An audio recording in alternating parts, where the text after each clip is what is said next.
Hi guys, welcome back to the podcast. Today let's talk about Ranbir Kapoor and his troubled relationship with his late father Rishi Kapoor. My father was he was a short-tempered man, but he was a very good man. He's somebody who really loved his family, loved his work, loved his food, loved his alcohol. He was a very open person. He whatever he said, he could speak about it. Did you think of him that way from the very beginning? Like growing up 1 to 10? Nikhil never saw his eye color. I was always like this. I was just like yes. I never said no. I was so scared. Like the movie Animal. I watched it. It was really good. Animal, I was more obsessed with him. Here, I was scared of my dad. Ranbir का रिश्ता अपने father ऋषि के साथ बिल्कुल भी ठीक नहीं था. उनका रिश्ता उतना ही ट्रबल्ड था जैसे एनिमल मूवी में उन्होंने रोल प्ले किया था. इनफैक्ट अगर आप रणबीर कपूर की फिल्मोग्राफी देखोगे तो उन्होंने ऐसे ट्रबल्ड फादर सन डुओ टाइप रोल्स में काफी बार एक्टिंग की है और ironically he has excelled in all of them. Movies like Tamasha, Rockstar, Sanju या एनिमल ये सब एग्जांपल्स है of a man seeking validation from a distant volatile father figure. और रणबीर की लाइफ में भी यही कुछ डायनामिक रहे हैं अपने फादर के साथ, जिसको आज हम इस एपिसोड में डिस्कस करेंगे. यहाँ पे ये समझना बहुत ही जरूरी है कि कोई भी इंसान कम्प्लीटली ब्लैक या व्हाइट नहीं होता. ऋषि कपूर बॉलीवुड के सबसे बड़े रोमांटिक हीरोज में से एक थे. लाइवली, ब्लंट और स्क्रीन पर बेबाक, लेकिन घर के अंदर उनका एक अलग ही रूप था. He was a man driven by strict old school principles, a volatile temperament और उनका अनफिल्टर्ड रिलेशनशिप विद अल्कोहल. तो रणबीर कपूर ने काफी सालों बाद एक इंटरव्यू में अपना जो बचपन है उसको डाइसेक्ट करके बताया. तो रणबीर बचपन में जिस एनवायरनमेंट में रह रहे थे it was very toxic for a child. Imagine growing up in an environment जहां आपको हर पल वॉकिंग ऑन एक्शल्स रहना पड़ता हो. रणबीर रिकॉल करते हैं कि जब रात को उनके पेरेंट्स के बीच वायलेंट आर्ग्यूमेंट्स होते थे तो वो चुपचाप स्टेयर केस पर बैठ जाते थे, अपने घुटने में सर छुपा के सुबह होने तक का इंतजार करते थे. तो ये उनके वर्ड्स थे. मैं रात के 1 बजे से सुबह 5 बजे तक स्टेयर केस पर बैठा रहता था. My head was between my knees and I could hear them fighting and break things. So this wasn't a normal childhood. It was a state of constant hypervigilance. और इसका psychological impact आज भी दिखता है. रणबीर ने admit किया है कि उन्हें आज भी ऊंची आवाज या लाउड टोन से एक जेन्युइन विसरल डर लगता है. It's a classical trauma response. और आलिया भट्ट ने भी एक इंटरव्यू में रिवील किया था कि when she is talking with Ranbir she has to keep her decibel और her tone down because Ranbir को नहीं अच्छा लगता है कि जब कोई अपनी आवाज ऊंची करके बात करे. सो ये चीज बहुत ट्रोल हुई थी internet, but it was related to his childhood trauma. So I think she's really made certain efforts, and I must acknowledge this about her, is that like everything I complained about or she complained about, I think she made better efforts than I have. She changed more for me than I have changed for her, and I'm acknowledging it, but I should do something about it. So I should change a bit. Changed how?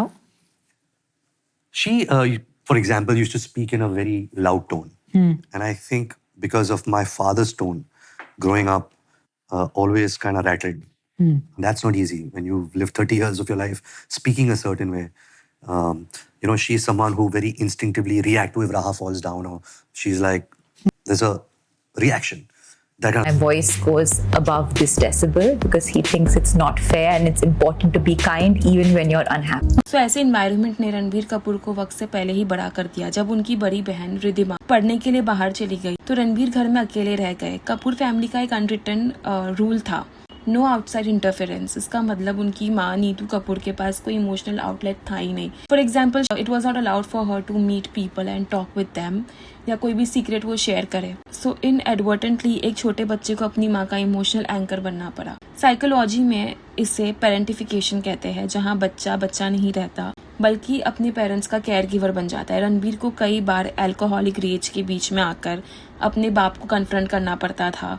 उन्हें सामान तोड़ने से रोकना पड़ता था. नीतू जी ने कुछ time बाद अपनी बायोग्राफी और इंटरव्यूज में कन्फेस किया कि उन्हें ये सब चीज का बहुत गिल्ट है. उन्होंने ये कहा कि एक बच्चे को कभी मजबूर नहीं किया जाना चाहिए कि वो अपने बाप के खिलाफ साइड चूज करे.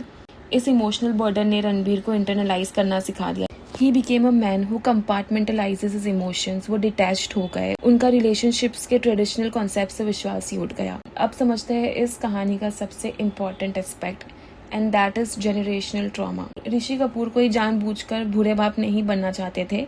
He was a product of his environment. So ultimately he was also a victim of generational trauma. उनके अपने father the legendary Raj Kapoor एक लार्जर देन लाइफ फिगर थे जो अपनी सिनेमैटिक दुनिया में इतने खोए रहते थे कि उनका अपने बच्चों के साथ कोई रियल कनेक्शन था ही नहीं. ऋषि कपूर ने वही पैटर्न अननोइंगली रिपीट किया। तो ऋषि कपूर ने एक ऑटोबायोग्राफी लिखी है और उस ऑटोबायोग्राफी का नाम है खुल्लम खुल्ला। उसमें उन्होंने बहुत ही ऑनेस्टली एक्सेप्ट किया है कि उनका और रणबीर का रिश्ता हमेशा एक फॉर्मल दीवार के पीछे रहा। रणबीर ने एक बार कहा था, it is his word that I am quoting, I have never seen the colour of my father's eyes. मैं उनसे इतना डरता था कि हमेशा सर झुकाकर खड़ा रहता था। उनके बीच कोई फिजिकल या इमोशनल वार्मथ नहीं थी। ऋषि कपूर ने कभी रणबीर का हाथ नहीं पकड़ा, उन्हें कभी गले नहीं लगाया। एक सिंपल एप्रिसिएशन के लिए भी रणबीर को तरसना पड़ता था। तो ऋषि कपूर की एक आदत रही है मजाक उड़ाने की और हर चीज पे क्रिटिकल होने की, और यह आदत रणबीर को अंदर ही अंदर खोखला करता रहा। पहले आपको ये बता दें कि हम एक घर में नहीं रहते हैं, हम अलग अलग रहते हैं। तो ये सिर्फ कोइंसिडेंस है, इत्तेफाक है कि हम एक ही वक्त आए और हम आपके सामने हाजिर हैं।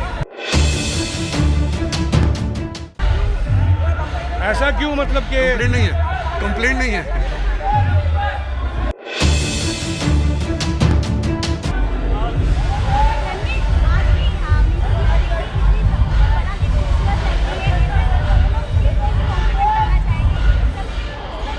इनसे और खूबसूरत इंसान इस दुनिया में बना ही नहीं है।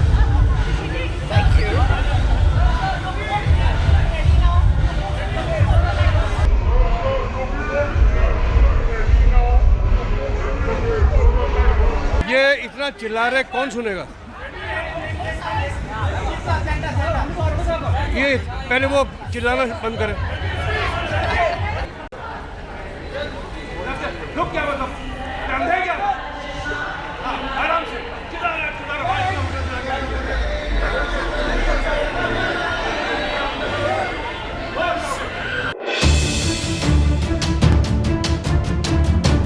जब रणबीर ने फिल्मों में आने का फैसला किया तो उन्हें एज एन एक्टर सपोर्ट तो मिला, पर एज अ सन स्पेस नहीं मिली। रणबीर हमेशा उनके शैडो से बाहर निकलने की कोशिश करता रहा और ऋषि कपूर उन्हें हमेशा स्केल पर नापते रहे।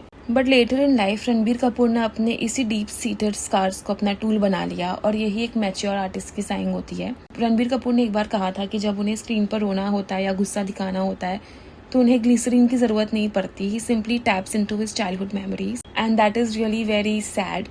वो उस अंधेरी स्टेयरकेस का डर, अपने बाप की वो ठंडी आवाज और वो वैलिडेशन ना मिलने का दर्द, सब कुछ कैमरा के सामने रिलीव कर लेते थे। In a way his acting is his therapy, it's catharsis. The narrative change in the final chapter. 2018 में जब ऋषि कपूर को कैंसर डायग्नोस्ड हुआ तो डायनामिक भी बदल गया। न्यूयॉर्क में ट्रीटमेंट के दौरान रणबीर ने पहली बार अपने बाप को कमजोर देखा। वो बाप जो कभी एक गुस्से वाला जायंट लगता था, अब वो फ्रजाइल था। वहाँ उन महीनों में दोनों ने एक क्वाइट पीस ढूंढी। ऋषि कपूर ने भी रियलाइज किया कि उनकी स्ट्रिक्टनेस ने उनके बेटे को उनसे दूर कर दिया और उन्होंने पब्लिकली इसका पछतावा भी जताया। और रणबीर ने अपने बाप को उनके आखिरी वक्त में वो सहारा दिया जो शायद उन्हें बचपन में नहीं मिला था। सो यार, ऋषि कपूर अभी इस दुनिया में तो नहीं, पर उनके लेगेसी और उनका इम्पैक्ट रणबीर की पर्सनैलिटी में साफ दिखता है। एक इंटरव्यू में रणबीर ने कहा था कि जब उनकी अपनी बेटी हुई तो उनका सबसे बड़ा डर यही था कि कहीं वो उन्हीं पैटर्न को रिपीट ना करते जो उनके बाप ने किया था। He wants to break the cycle. The troubled relationship of Ranbir and Rishi Kapoor हमें सिखाता है कि चेंज आसान नहीं होता, ट्रॉमा जनरेशंस तक ट्रैवल करता है जब तक कोई एक इंसान उसे रोकने का फैसला ना करे। सो यार, share your thoughts with me. अगली पॉडकास्ट में हम रणबीर कपूर की रिलेशनशिप को एनालाइज करेंगे। मिलेंगे बहुत ही जल्द अगली पॉडकास्ट पे। सी इन द नेक्स्ट, बाय।